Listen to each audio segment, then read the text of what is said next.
दी grannies channel की तरफ से फ़र्द का सलाम। कैसे हैं आप सब लोग? बड़ों को आदाब, छोटों को प्यार, खुश रहें, आबाद रहें, शाद रहें। अल्लाह ताला हम सबको अपनी हिफ्ज़ व मान में रखे। जुम्मा मुबारक हो सबको। रोज़ों के साथ साथ हमें अपनी इबादत और अज़कार के साथ साथ अपनी ख़ास तौर पर हम जो आज जिस टॉपिक पे बात करने जा रहे हैं वो ये है कि हमें अपनी दुआओं पर ख़ास तौर पर तवज्जो देनी चाहिए, क्योंकि इबादत और ज़िक्र अज़कार के साथ दुआ का एक ख़ास मकाम है। अल्लाह ताला इसको बहुत पसंद फरमाते हैं। अल्लाह ताला को उन बंदों से उन्स है जो गिड़गिड़ा कर अपने लिए मांगते हैं, मुश्किल हालात में भी और फिर उस हालात में भी जब वो ठीक ठाक होते हैं, सेहत के साथ होते हैं और उसको अल्लाह ताला की तमाम नेमतें मुयस्सर होती हैं, तो वो दुआएं करते हैं और फिर अल्लाह ताला का शुक्र बजा लाते हैं कि जिसने उनको इतनी सारी नेमतों से नवाजा है और उनकी ज़िंदगी को इतना आसान बनाया है। तो दुआओं पर ख़ास तौर पे तवज्जो दें। दुआ हमारा ईमान और अल्लाह पर यकीन का हिस्सा भी हैं। अल्लाह ताला से राब्ते का बेहतरीन तरीका जो है वो दुआ है। दुआ जो है वो हमें अल्लाह ताला के साथ कनेक्शन को मज़बूत करती है, उसके साथ हमारा जो राब्ता है उसको बहुत ही हमवार बनाती है और हम मुतमईन फ़ील करते हैं। और जब आप दुआ करते हैं तो फिर आपको यकीन के साथ दुआ मांगनी चाहिए कि वो सुनने वाला है, वो कबूल करने वाला है और वो हमारी दुआ जो है वो ज़रूर कबूल करेगा। तो फिर उस दुआ के अंदर जो असर होता है अल्लाह ताला उसको फ़ौरन सुनते हैं और उनको फिर कबूल भी फरमाते हैं। दुआ जब हम अल्लाह ताला के साथ करते हैं और उसके हुजूर पेश होते हैं, सजदे में जाते हैं, तो हम अल्लाह ताला का कुर्ब हासिल करते हैं। दुआ जो है ये हर हाल में, हर वक्त और हर जगह पे मांगी जा सकती है। किसी भी जगह पर हों, बिस्तर पर लेटे हों, बैठे हों, तो आप अपनी दुआएं जो हैं वो मांग सकते हैं। दुआ जो है वो ऐसा हथियार है कि जिसको इस्तेमाल करके आप अपनी हाजात पूरी कर सकते हैं। जैसे कि कुरान पाक में सुपारा 2 186 वर्स में अल्लाह ताला फरमाते हैं, मैं तर्जुमा पढ़ने लगी हूँ। इसमें अल्लाह ताला फरमाते हैं कि मैं तो करीब हूँ, कबूल करता हूँ दुआ मांगने वाले की दुआ को।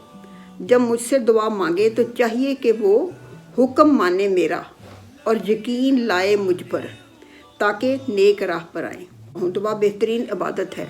दुआ मांगते हुए हम अल्लाह के साथ उसके हुजूर पेश होकर बातचीत कर रहे होते हैं, क्योंकि जब आप दुआ मांगते तो आप अल्लाह ताला से गिड़गिड़ा कर ये कहते हैं कि अल्लाह ताला मुझे माफ़ फरमा, अल्लाह ताला मुझे मेरी ये हजात है, मेरी ये पूरी कर। तो आप एक तरह से अल्लाह ताला के साथ कन्वर्सेशन कर रहे होते हैं। इकरार हो रहा होता है कि तू हमारा खालिक है, तू हमारा पालनहार है, तू हमारा रब है और हम तेरे बड़े ही हकीर बंदे और ग़ुलाम हैं। उसके रहमान होने और उसके ताकतवर होने को मान रहे होते हैं। यकीनन आप किसी से जब मांगते हैं, किसी से दुआ करते हैं, तो वो उसी वक्त करते हैं जब आपको उस पर एतबार होता है कि वो आपको देने वाला है, वो ताकत रखता है कि वो आपको बख्श दे। तो इसलिए इसका बहुत ही ख़ास तौर पर पूरे साल ही इसका एहतमाम करना चाहिए, लेकिन ख़ास तौर पर रोज़ों के दरमियान में जबकि पूरी तरह हम इसमें ढल चुके होते हैं कि हर तरह की अच्छी चीज़ें करें, अच्छे अमल करें, तो उसके साथ साथ दुआओं में भी बहुत ही आप अपना वक़्त दें ताकि ज़्यादा से ज़्यादा अल्लाह ताला आपकी दुआएं कबूल फरमाए। इसके साथ साथ शर्त ये है कि जब आप दुआ मांगते हैं तो वो सिर्फ़ अल्लाह ताला से दुआ मांगनी चाहिए, उसके साथ किसी को शरीक नहीं ठहराना चाहिए, किसी के वास्ते और वसीला नहीं देना चाहिए आपको। अल्लाह ताला का फरमान है कि जो मेरे हुजूर पेश होता है और मांगता है मैं उसकी सुनता हूँ। दुआ के बेशुमार फ़वाइद हैं। सबसे अहम तरीन जो फ़ायदा है कि बंदे को बंदा होने का एहसास रहता है, उसे मालूम रहता है कि वो रब जो है वो उसका खालिक है, वो उसके पालने वाला है और वो बंदा है जिसकी के दूसरी चीज़ों के साथ साथ उस बंदे को यकीन के साथ मानना चाहिए कि वही है उसके पालने वाला, उसकी दुआएं कबूल करने वाला और वही उसकी हेल्प करने वाला है। फिर बंदा इसके साथ साथ पाक साफ रहता है, बुरे कामों से बचा रहता है, क्योंकि अगर वाकई ही वो अल्लाह पाक से डर कर नमाज़ पढ़ता है तो वो दूसरी बुरी इल्लतों से भी बचने की कोशिश करेगा।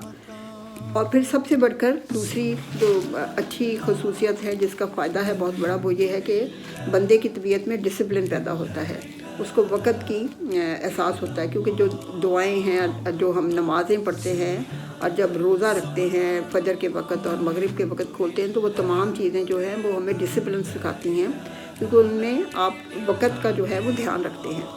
تو اس سے پتہ چلتا ہے کہ ہمیں بہت سارے جسمانی اور روحانی فوائد حاصل ہوتے ہیں۔ تو انشاءاللہ ہم بھی کوشش کریں گے، اور تمام سب سے گزارش ہوگی کہ اس سال پچھلے سال سے بھی بہتر ہم دعائیں مانگیں، اور اپنے لیے بھی، اور خاص طور پہ اپنے بہن بھائیوں کے لیے، اپنے بچوں کے لیے مانگیں، کیونکہ دوسروں کی مانگی ہوئی دعائیں بہت قبول ہوتی ہیں۔ جب کوئی بندہ کسی اپنے بھائی کے لیے، اپنی بہن کے لیے یا دوسروں کے لیے دعا مانگتا ہے تو فرشتے جو ہوتے ہیں وہ ساتھ میں آمین کہتے ہیں، اور اسی طرح آپ کے لیے بھی آسانیاں ہوتی ہیں جو اللہ تعالیٰ قبول فرماتے ہیں۔ تو اس کے ساتھ ہم ایک دعا شیئر کرنے جا رہے ہیں جو کہ مجھے بڑی اچھی لگی، تو میں نے کہا کہ چلیں آپ کے ساتھ شیئر کرتے ہیں۔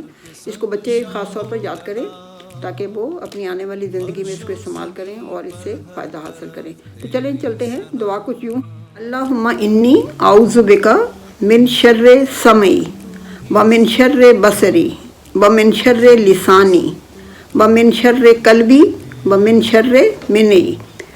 تو یہ دعا جو ہے وہ کچھ اس طرح ہے کہ میں پناہ مانگتا ہوں اللہ کی من شر سمعی۔ شر کا مطلب ہے کہ شر سے، سمعی جو میرے کان سنتے ہیں، یعنی میرے کان جو اگر کوئی برا سنے، میں اس شر سے محفوظ رہنا چاہتا ہوں اور اللہ تعالیٰ کی پناہ مانگ رہا ہوں۔ ومن شر بصری، بصری یعنی بصارت، یعنی جو میں آنکھوں سے کوئی ایسا اگر کوئی غلط کام کرتے ہوئے دیکھتا ہوں یا کوئی غلط چیزیں دیکھتا ہوں تو اللہ تعالیٰ مجھے اس سے بچانا۔ ومن شر لسانی، اور پھر اپنی جو زبان ہے وہ میں پناہ مانگتا ہوں کہ میں کوئی غلط استعمال نہ کروں، کسی کی برائی نہ کروں، کسی کی چغلی نہ کروں، کسی کے بارے میں بیک بائٹنگ نہ کروں۔ تو میں اس سے بھی پناہ مانگتا ہوں کہ میری زبان جو ہے وہ اچھے کلمات ادا کرنے کی استعمال میں آئے، قرآن پاک پڑھنے کے لیے، اچھی تعریف کرنے کے لیے، کسی کی ہیلپ کرنے کے طور پہ جو میں فکرے بولوں تو اچھے ساری میں ادائیگی کروں اپنی زبان سے۔ ومن شر قلبی، پھر اپنے دل کی صفائی چاہتا ہوں، میں اپنے دل میں میرے برے برے خیالات لوگوں کے بارے میں نہ آئیں، میں دل میں منصوبے مت بناؤں غلط قسم کے، میرے دل میں اچھے اچھے احساس پیدا کر۔ تو اللہ تعالیٰ میں پناہ مانگتا ہوں شر سے جو کہ میرے دل میں پیدا ہو۔ ومن شر منی، اور پھر میں حرام کاری سے پناہ مانگتا ہوں کہ میں کسی برے فعل میں نہ پھنس جاؤں اور میں کوئی برا کام نہ کروں۔ تو اس میں دیکھیں کہ ہمیں پتہ چلتا ہے کہ اس میں آنکھوں سے دیکھنا بری چیزوں کو، کانوں سے سننا، پھر منہ سے ادائیگی کرنا برے الفاظ کی یا کسی کے بارے میں برے جملے بولنا، کسی کو برا بھلا کہنا، پھر دل میں برے خیالات کا آنا، دل میں برے برے لوگوں کے لیے منصوبے بنانا، کسی کو ذکر پہنچانے کے لیے، پھر سب سے آخر پہ کہ حرام کاری سے بچنا۔ تو یہ تمام جو بری چیزیں ہیں جن کے شر سے ہمیں نقصان پہنچ سکتا ہے، ہمیں اللہ تعالیٰ سے دعا مانگی ہے کہ اللہ تعالیٰ ان تمام بری چیزوں سے، ان کے شر سے ہمیں بچائے اور ہمیں محفوظ رکھے۔ تو یہ دعا اتنی مکمل ہے اور ہمیں اتنی ساری چیزوں سے اس کی بچت ہوگی اگر ہم یہ پڑھتے رہیں۔ صبح شام اس کو پڑھیں اور سوتے وقت یہ ضرور اگر دعائیں پڑھ کے سوئیں تو اللہ تعالیٰ اس کو اپنے اثار میں رکھے گا اور ان کو کسی بھی شر سے وہ محفوظ رہیں گے۔ تو تھینکس فار واچنگ، خدا حافظ، آئندہ تک کے لیے۔